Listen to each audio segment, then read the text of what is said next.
$500 is not enough to buy a gaming PC in 2026.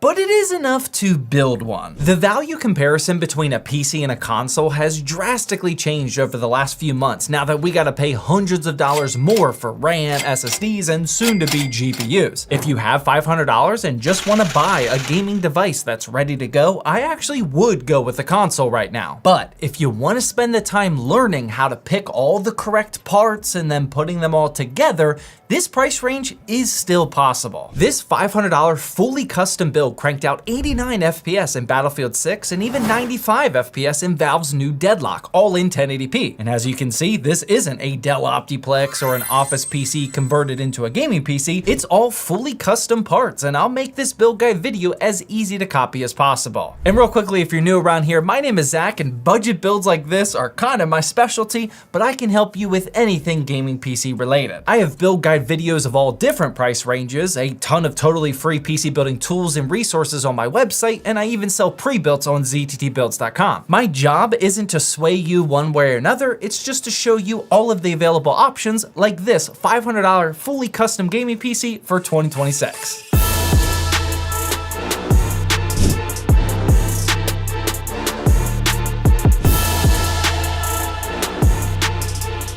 Alright, so let's jump into this parts list, and there's really only one disclaimer that I'll need throughout this video. At $500 in this economy, you have to be willing to buy at least a couple of used parts. There's simply no way that you can put together a competent gaming PC in 2026 with all new parts for only $500. The RAM and SSD would take up almost all of that budget alone. Now, since some of these parts are used, you won't be able to copy my exact one-of-one deals, but I'm gonna do my best to show you how to replicate them. The good news is that I didn't score any local or crazy once-in-a-lifetime deals. All these parts were purchased online, so you all have access to the same deals and prices that I did, at least if you live here in the States. What you also have access to is the sponsor of today's video, Okeanos, and their brand new Aqua 6 Infinity case. Okeanos just keeps cranking out the affordable options. This is yet another one to consider. It's a panoramic display that's ATX size with 3 pre-installed ARGB fans. This time they're infinity mirror fans though, and those two up at the front are reverse bladed for a nice front to back airflow setup as well as amazing aesthetics. I took full advantage of the 360mm radiator mounting up at the top. This IO is dialed in up front. It's also a tool-free design, which makes building convenient, and it has just a splash of wood grain to polish it off. Thanks to Okeanos for sponsoring this video, and the link for the Aqua 6 Infinity is down in the description. With that being said, the CPU we're starting with is a good old-fashioned Ryzen 5 3600. I grabbed this for $60 used over on eBay, and to be honest with you, that's not even a great deal. $60 is about the going rate for these, and they have been the same price for the last few years now. This is an older 6-core and 12-threaded chip, but it's still very capable, especially for this level of a build. This is the one part though that you can easily just switch to new if that's what you rather do. I would just buy a Ryzen 5 5500 instead. The newer Ryzen 5 5500 trades blows with the older 3600, so they're roughly the same level of performance, but you can snag a 5500 brand new off Amazon for $70 to $85. With $500 to spend, we do need to save wherever we can, but the one thing we lose out on with a 3600 is that it doesn't come with a CPU cooler. The 5500 brand new in box will come with the stock Wraith Stealth cooler, but I actually bought one of these exact ones directly on Amazon for only $11. These are also available any day of the week, and if I had more money to spend, I would have paid like $16 for an ID Cooling SE214 XT, but we don't have that kind of money to spend. I'm still coming out on top though, because between the 3600 and Wraith Stealth, that's $71. That's still cheaper than a 5500 brand new, but that could change over time. I've snagged them for less than that over the last year. Next up, we get to the motherboard, and this will work with either the 3600 or a 5500, and that's simply the cheapest B550 that I can find. This is the Gigabyte B550MK, and I got this for $66 over on Amazon resale. If you click the all button when searching on Amazon and click resale, this will show you the used components, and I've been buying motherboards this way for projects like this for a really long time. AM4 motherboards aren't really that risky because you'll still get the easy Amazon return process if something does go wrong, but for AM4 specifically, there aren't any pins on the motherboard, which is usually what breaks. AM4 CPUs have the pins where the motherboard socket is just the holes. There's not much that can go wrong with these used, but it is still definitely not a guarantee. This motherboard worked perfectly fine, although it's not super ideal. The VRMs aren't going to be impressive at all, so I wouldn't pair this with an X3D or high-level Ryzen Ryzen chip. There's very minimal ports on the back and expansion options like PCIe and M.2. There's also no built-in Wi-Fi. It's basically the minimum of what we need, but that's good for a $500 build because it still gets the job done and lets us spend our money elsewhere. Now, the craziest deal in this entire build is actually the RAM. I know, I haven't said that in a very long time,